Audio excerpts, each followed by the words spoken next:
Okay, Evelyn, there's a few things I want to check with you because I've been hearing different kinds of stories, and one of them had to do with the Trigère's departure from France. I remembered you telling me one thing, and I also saw some material that said that they had that there was even a dispute and a difficulty, and that the departure was from England. I spoke to Pauline, who says absolutely not. They left from Le Havre, straight from Le Havre to New York. Can you tell me what you know about that? Well, all I know is that I can distinctly remember Leon telling me that he went with the family to Southampton.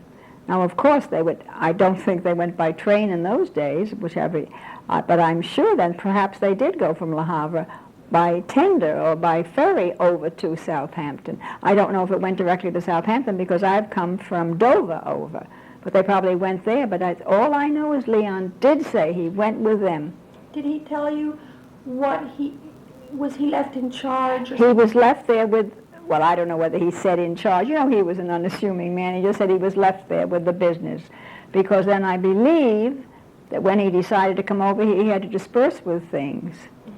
And kind of, and then came over here. And my understanding was that he came over here and stayed with the family at Madison Avenue for a long time, because remember he said he dried dishes at night. And, here was another subject. You told me that you knew, or he told you, I want you to repeat to me which one was it, that he in fact had been Cecile's close. Yes, he more or less told me that. I mean, he didn't make a secret of it. And I don't know if I told you that there was one day that I was up. I'd had a little party in my apartment in 56th Street. And by design, Leon left, not immediately, not the first one, but in the middle of all of everybody else left. Gret happened to be there, and my friend George and several other people. And after they all left, of course, I'd had a few drinks, and I probably put away a few things, and I went down to his apartment. And when I got there... Where was his apartment? In 37th Street, top floor rear. It was quite a struggle to walk up those stairs. He would walk up, I'd be following him, and I'd be huffing and puffing, not Leon. And anyway, that night, of course, I stayed on that night. And the next morning, of course, he was so sweet, he brought me in some kind of a breakfast. And the telephone rang, and it was your grandmother.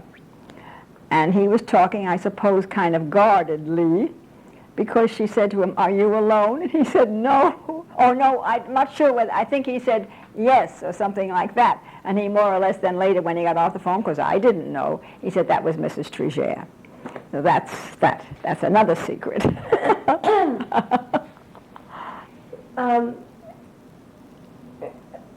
It is. I think that's maybe only maybe it's only the only night I may ever have stayed there. But as I said, at that point, I couldn't have cared to be sure. What year was that? Oh, heavens, it was when I was still in 56th Street, and I didn't leave 56th Street till 50, I don't know whether I had it, redecorated, whether it was after 55. Might have been after 55, you see, when it was redecorated nicely. Otherwise, it was before 55. Well, before 59, when I moved here to Peter Cooper. Oh, so you knew Leon in 55? No, I guess I didn't. Oh, it must have been. I thought you only really met him I only met him about 57 or 58. So it must have been later. That's right. That's right. I guess it was already my apartment. No, you're wrong. Now, isn't that funny? The dates really because 55. Dad died in 55, and yes, it must have been that. I didn't know Leon before 55, that is for sure. It must have been after 55 this party was, because I did not know Leon, because I met him down in the hotel, and Albert didn't go down to this hotel till after Dad's death. So I think it was 57, as I told you, that I met Leon, and 58. I really do. It had to be. So this event that you just described had to be in 58, say? Yes, 57 to 58, because I had this little party, and quite a few friends there with Gret. Because Gret died after I moved here, and after 59. I don't know what, she might have died in 60 or so, like that, because I can remember speaking to her, and Albert speaking to her on the telephone, while he was flat in bed, I had the phone up to his ear.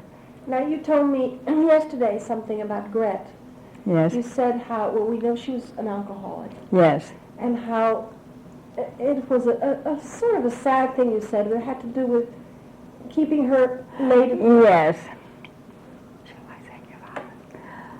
Well, she did tell me this, that, in order to induce her, I guess, to stay on, and later at night, that your father would get her some liquor and keep her there, so that they could follow through or do whatever it was to stay on late at night. And then, of course, he would always take her home to her apartment, or make sure she got home, probably. She did say that. She never had anything unkind to say about him, really. Do you think they were sometimes together? Well, again, how could I prove that? He never said, she never said that outright, and so... What was the other anecdote you had about Gret the other night? Do you want me to say that, too? Yeah. Artel? Sure. Well, she told me this once, what was his first name? Jacques Artel, that he'd been on a business trip, but I think I was in her apartment when she told me this, and that he had been on a business trip, and he called her when he got back in, and not going home, he came right to her house. And she said right outright, and we made love. I thought to myself, that's a very funny expression, but that's what she said. And that's the truth. That is true. What kind of person was she? I remember her as a child. And well, I always found her to be kind of charming, as I said. She was quite a drinker. Where was she from? She was from Munich. And she had a boyfriend, Peter, who was in Munich, and she was always trying to get him out here. And Pauline evidently was trying to get him to come out here. But whether it was something to do with I have no idea what it was. I never questioned them. They just said this thing, and it went on in one ear and out the other. How old was she, you think, when she died? How old? I couldn't tell you. I don't even know how old she was compared to myself. I truly don't know. But I did go up to see her in that Calvary Hospital. When was that? Well, again, it would have had to have been either before 58 or 59, because I moved to Peter Cooper in July of 59, and I had been to see her once up there and spoke to her, and of course I knew that when one gets to Calvary, it's just the end of the road. Now, who used to call you just like the girls in Normandy? Oh, it was your father. He used to say to me so often, when he would looking at me and pulling my hair back or something, he says, you look so much like the girls from Normandy. Did you used to go out to dinner together? Oh, my heavens, when I first met him way back in the early 30s, I don't know why. Beg your pardon? In the late 30s.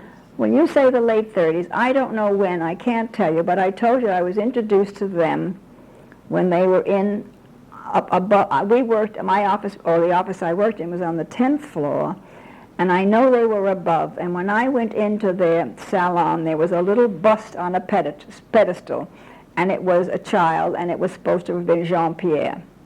And I remember meeting Pauline up there. I never met her husband, and Robert was introduced to me through Bernice Peck, who was the sister of the girl that I worked for in the dentist down below. The dentist had gotten this girl to be my assistant, and she was a very worldly girl, so she was hardly my assistant, but alors. So anyway, then I think I've told you that Robert and I used to go, I used to call him Sioma then, and maybe Robert, whatever it was, and we would go over to the Christian Science Church on 45th Street. I've told you that. Yeah. And we'd go for a dinner in one of those little French restaurants for $1.25, have a complete dinner, and then walk all the way home to my mother's apartments, where I was living with my family. I was only in my early 20s, in 84th Street. And then he would leave me and walk home to his home on Madison and 90. You said once you were in that place in Madison. Yes, once, many years later. Years later? Yes. When you met again? When we met again. After he was married and divorced? After he was married and divorced, and I was married and divorced. Yes. Yes, because yes. Maybe I wasn't divorced yet, but anyway, I was We separated. may not have been divorced either, frankly. But It was anyway, that I 1950. can't say. Can you describe the apartment? Well, I don't remember. We went into the apartment, and I know there was a kitchen, and we went into this kind of a, did you say it was a library or something? And there was a little kind of a bed in the corner. Both the apartment on Madison Avenue and the one on Fifth Avenue had the same. Oh, no, I settee. beg your pardon. Oh, was that it? Well, hello. The same look. Well, I warn no, you now. well, all right. Well, this was it. That's right. It was in a different room. This was a room with, well, I think it had a long hall with maybe Yes, rooms that's off it. what Well, I I said. didn't go any farther than that, maybe just the one. And I don't think I spent the night there, but I'm not quite sure. I mean, don't ask me at this point. But later, much later, In the Fifth Avenue apartment, you were there. I was there, and in the morning I got Ravel's Bolero for breakfast. And at that time, was that library made up the way it was later on in years with all that built-in bookcases? I don't recall any bookcases, to be truthful. I know there was just this small, a single long bed there in the corner, and that little, just fit in that little space there, to my knowledge. And then I don't know whether that music was in the same room or not, but I know when he got up, on it went, and that was the morning. Remember the year? I honestly, dear, I haven't any idea of the year. I haven't any idea. I don't remember when he moved to that apartment. Well, the Fifth Avenue apartment. Yeah. Well, he told me that he had exchanged that apartment for the one on Madison Avenue with some woman. Now, it's true, he did tell me that. Exchanged it. Exchanged it, yes, that's what he had said. That's interesting. And again... I like the one on Madison Avenue. Well, I've only saw a few bits of it, so I didn't know anything about it. I knew it was opposite the Armory.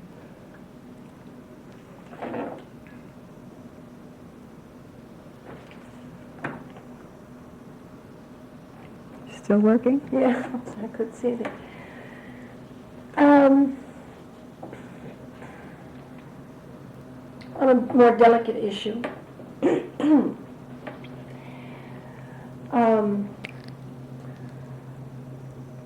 I have reported that Lyova Koretsky, who was Sioma's childhood friend from school, courted Pauline very enthusiastically when she returned, I believe this is when it happened, to Paris for the first time after she'd gone in 47, and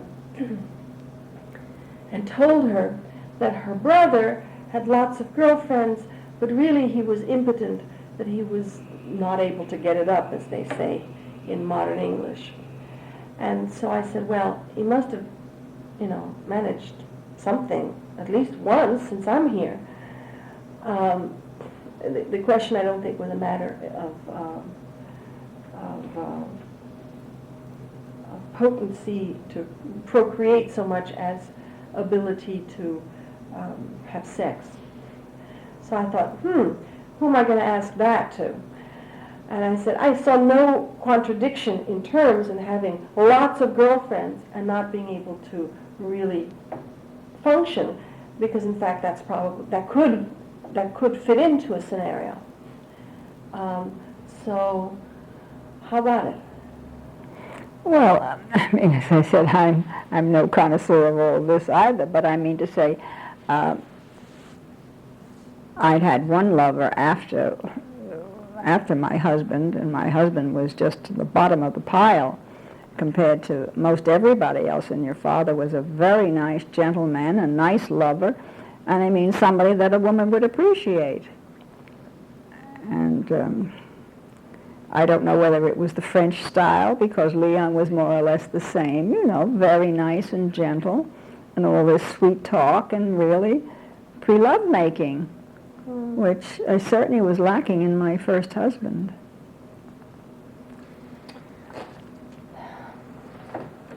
Back, he'd remind me sometimes that I was like the women in Provence, and he was very, very sweet. So that it's a privilege, and I Yes. appreciate it. Thank you. Let me ask you about Leon. He worked until what age? Well, Leon was 96 when he died. I imagine he maybe worked till he was 94, maybe 95. Goodness. Yes. He was a full day? remarkably healthy man. A full day he would work? Well, sure, he went off here in the morning and he would do things. And if there were certain things that Pauline wanted, now, for instance, he worked with fur, which a lot of the other men in the shop never did. He and Moisha. I understand there was something once. Now, the dress that Pauline wore to Philip's wedding, Leon put that lovely mink, I think, along the bottom of it. Was a red velvet or a garnet velvet, and Leon put that on himself. He was one of those few that could work in fur, having worked on fur in Russia probably before he even went to France. I don't know how much fur they put on the clothes in France. You see, I didn't know much about the business, so I didn't know what to ask. It would be mostly what Leon would tell me. So what kind of things did he used to tell you? I mean, when a husband comes home from work, he talks about work, right? Yes. Unless you monopolize the conversation all the time. Not necessarily. Let's assume that he spoke. Yes, he did. So what would he tell you about? About the work? Well, maybe what had happened on, whether Pauline came in or not. And then, as I said, Moisha, we knew Moisha, and I knew a few of the men, Louise, and of course Lucille, she was always very nice, and Betty was there. But what would he talk about? Well, he would talk about that or the day or something else, and maybe something of the day's news, or maybe about my brother or my mother was here. Would he ever talk to you? Did I ever come up in terms of you? Early. Well, yes, because I had a picture of you and Leon, on the back of the picture of his son. Remember, I had you there.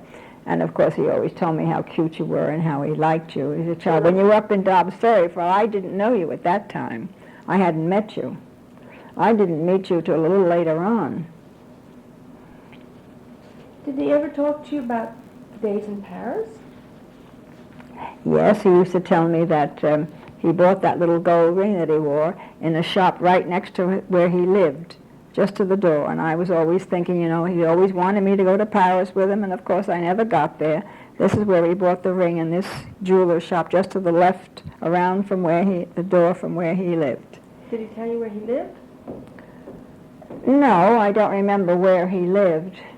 I know at one time he said that they used to go to a certain, like I suppose this woman it was maybe a big apartment or something. It wasn't a restaurant, and she would feed the people. They would go in there in a group of people. Because, I don't know if I ever told you, one time, I think we were already living here. Yes, we were already living here. He came home one night and said that he met a man on the bus. The man said to him, "Are you Monsieur Leon?" I says, "On." Mm-hmm. He said, "Are you Monsieur Leon from Paris?" And Leon said, "Yes." It seems his name was Jean Levinas, Levinas, and at this time he was working for the New York Times, and he was living in Tudor City, and he worked over across town, and just where in the Times I do not know. And it seems that something or other in Paris, whether he didn't have a house or a place to stay or something, and Leon took him in for a day or 2 or 3, 4, and he remembered it, see. And so Leon, for some reason or other, didn't particularly take to this man. He didn't like him. And he had a kind of a little lisp or something. I just couldn't tell you. It wasn't an impediment. It wasn't a speech impediment. And so he came here once, and maybe had dinner or drank some dinner, I don't know. And once we went out, and one day, this man, Jean and I went downtown somewhere. I don't know where we went, to see something or to do something downtown. And we were supposed to meet Leon back in a restaurant, and we weren't there exactly on the time, and I was a little worried, for no other reason, for it was an outdoor affair the whole day. And anyway, when we got there, then we had dinner. And then once, I think that was the same day I had gone to this man's apartment in the middle of the day and picked him up, and we started from there. And he was just overlooking Tudor City on that corner of 42nd Street and the Drive. And it was just a one-room affair to my remembrance, and then that was that. But Where is Tudor City? 42nd Street, you know, that's that great big complex on the drive on First Avenue. It was put up by, I think, the French people many years ago. Mm-hmm. On the drive in 42nd Street. It goes from 42nd to 40th Street. It's a big complex. Mm-hmm. And they had a big area in the middle of there, and they were going to sell it for a park or something, or get rid of it, something. That's nothing to do. So, but anyway... even though he didn't like this man, you met and went out and saw him so often? Well, but no, I only met him, I only went once that one day. Where we were going, I don't remember, but it was some definite place we were going downtown to see something. Could have been the Battery or something. Don't ask me, dear. Was he much younger than Leon, or was he about the same age? Oh, I think he was younger than Leon, but there was no, you know, the man was just a man, that was all. Yeah. And what even he did at the times, I don't know. Now, I think something tells me he had a daughter. And, you know, then we lost track of him just as soon as not. Huh. Isn't that funny? I don't... This is a story he tells you from Paris.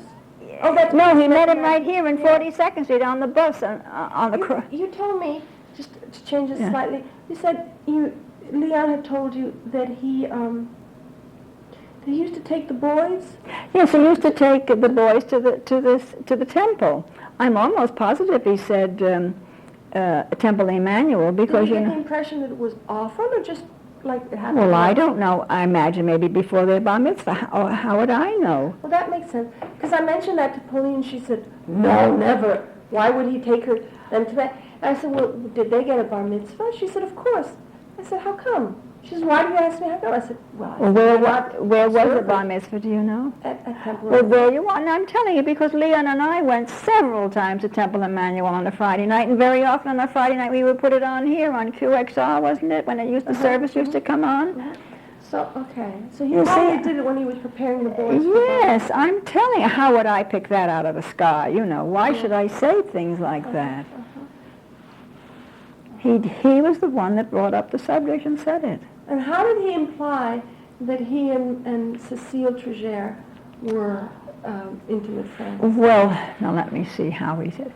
Well, the way he put it, she used to come into his bedroom at night. Where? In Paris. In Paris? Yes. He lived in the same... Well, now look, dear, that I don't know. Oh, okay. That's all he told me now. And I never questioned him. I mean, it wasn't my business. I mean, he was telling me the story. This, we have to presume, was after she was widowed. I have a feeling it might have even been before. Oh, how did you get that impression? Well, just from things he might have said, you know that I mean. Because I remember Leon said that Mr. Trigère was standing talking, and his cigarette fell out of his mouth and he fell down dead. Is that so? Did you ever hear that? Died of a heart attack? He had a cigarette in his mouth and it fell out. I said that he died of a heart attack, and Pauline said he died of a stroke. Well, all right, then there's the same difference. He had a cigarette in his mouth and it fell out. That he died on the street. Well, that's exactly what Leon was saying. He had a cigarette in his mouth and it fell out of his mouth and he died, probably right there, a stroke or a heart attack. On the street. So how's that connected to Mrs. Trigère? Well, that I don't know. Well, he never said anything. You know, Leon was talking, and I never questioned anything he said. I was listening, like, contrary to what I'm doing to you. Yeah. You know, it's always Yes, fascinating of to hear course it is. about your own parents and grandparents. And I do know sexuality. that It's that good to hear that they were sexual people. Pauline and Robert wanted Leon to marry their mother. He said that? He did, he told me that, and he said he wouldn't because she was always contra him in business. Contra him in business. She was always contra me in business, and that's all I know. That's very interesting. This was back in France? Or In France, because I don't think Mrs. Trigère was in the business in this country. I guess after the father died, then... you see, don't ask me the dates or anything. This is just little stories that Leon would tell me. You know, we'd be starting off and he would say these little things, and I would listen to him. Mm-hmm. And I never questioned anything. Who was I and why? You know, what difference did it make? I remember the day that he called me. I don't know if I was living here, probably, to tell me that he says, all I can tell you was that Mrs. Trigère died. I know she was in... think She was in the- 1960 or 1961 or Well, then I must have been 62. in the other apartment. I must have been in the other apartment. And I remember I was on the phone and he said, all I can tell you. It's just how he approached it. All I can tell you is that Mrs. Trigère died.